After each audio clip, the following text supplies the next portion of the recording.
This is your News Now Sports. In 2017, the Elida Bulldogs won 8 ball games, but that feels like quite a long time ago, as 2018 saw Elida's win total drop down to just 2.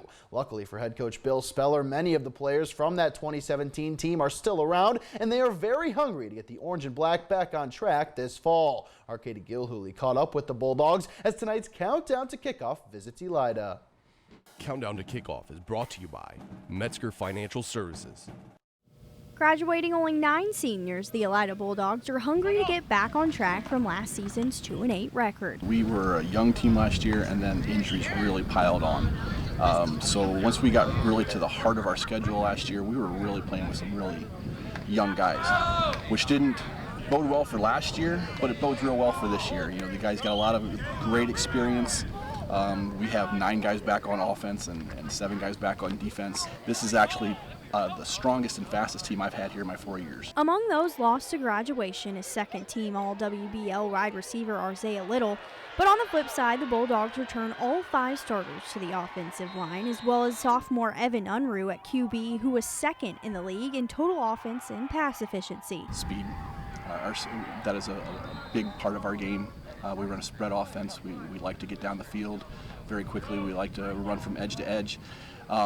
So having Evan quarterback really adds to that. He's one of the best athletes the school's probably ever seen. He's explosive speed. He's got a great arm. He's got a good head on him. So he's going to be somebody for the WBL we really have to watch out for. We all know what's going on the offensive line. We don't have to start over from that point on. So I think that'll really help us. We want to be a lot more efficient with everything we can do because we have a really good offense. We move really good, but if we really moved our full potential, then we can be something nice. Defensively, Elida finished 2018 last in the conference in total defense, which caused Coach Speller to change a few things heading into the preseason. We're going to go to more of a forefront defensively, more of an attacking type scheme rather than the 3-4. The 3-4 that we ran last year was more of a reading type defense.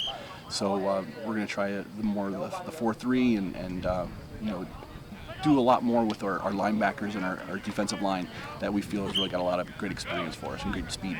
All in all, the Bulldogs have one thing on their minds when it comes to this season, and that's putting themselves in a position to win the program's second ever WBL title and first since 1982. We talk about it all the time. We talk about it in the locker room all the time, how we just want to win it this year. And I think this year we have a good shot at it. So all through my high school career, we've always had a thing where we do push-ups for how many years it's been since we won. And last year we ended up doing 37 push-ups. And this year Coach just eliminated that because he has a lot of confidence in us, and he knows that we can focus in and end up winning a championship. We're going on the 37th year of not winning a WBL championship here at Elida. It's a big goal for these guys every year. And hopefully we got the speed to do it. You know, our slogan for this year is for the glory. You play for the glory. You play for the glory of winning. You're walking down the hallway and everybody respecting you for the effort that you're putting on the field. You know, to bring back that pride to the community, the glory of your community and your school and your team. So making it more of a team aspect to that. In Elida, Katie Gilhooly, your News Now Sports.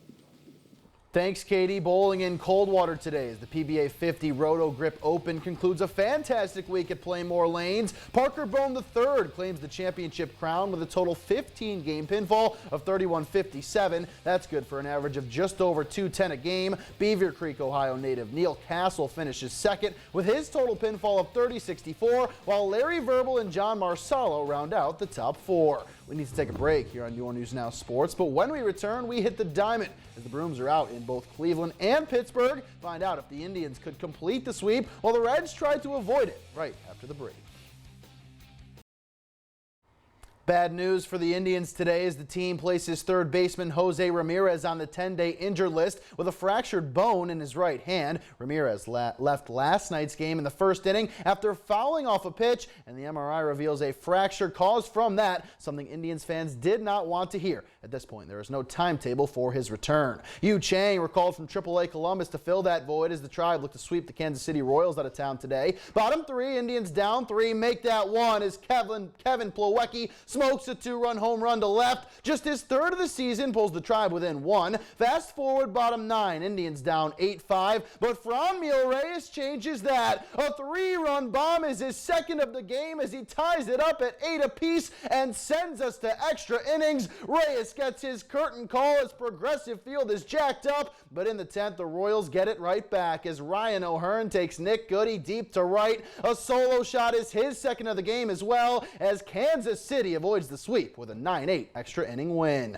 The Brooms are out in Pittsburgh as well, but the Reds are the team hoping to avoid the 3-game sweep. Top 1, Reds in front, and they add to it. Jose Iglesias flares one into shallow center. That drops. Freddie Galvis scores to make it 2-zip Cincy, but that lead would evaporate. Top 8 now, Reds down 3. Josh Van Meter changes that though. He uncorks one deep to right and into the Allegheny it goes. A 407-foot bomb is his 5th of the season, but the Reds can't complete the comeback. They lose their 10th straight game at PNC Park and are swept out of Pittsburgh with a 9-8 loss. In Minnesota, the rubber match of a 3-game set between the Tigers and Twins. Top 5, Tigers trying to get something going. Harold Castro pokes a base hit back up the middle. John Hicks scores to pull Detroit within 3. Top 8, it's a 5-run ball game. Ronnie Rodriguez cranks one down the left field line, but look at Jake Cave track it down and make a spectacular leaping grab. It was that type of day for Detroit as the Twins win it 7-4. We finish on the links with the final day of the Tour Championship. The conclusion of yesterday's 3rd round postponed to this morning due to lightning, so it was a long Sunday of golf in Atlanta. Beginning at the par 4th 3rd, Brooks Koepka with this 35-footer just to save par, and he makes it look like a piece of cake. A final round 72 for Brooks, though. He finishes tied for 3rd at 13 under par. The shot of the day belonged to this man, Xander Schauffele, teeing off at the par 3 9th. He's never had an ace on the golf course in his career. Well, that would all change as this ball rolls into the cup for the hole-in-one. Incredible stuff from Schauffele, who finishes 2nd at 14 under. 4 shots behind this man, Rory McIlroy, who taps in for birdie on 18 to win the Tour Championship. Rory McIlroy joins Tiger Woods as the only multiple FedEx Cup champion, Katie. All right, thanks so much, Matt. We'll wrap things up after the break.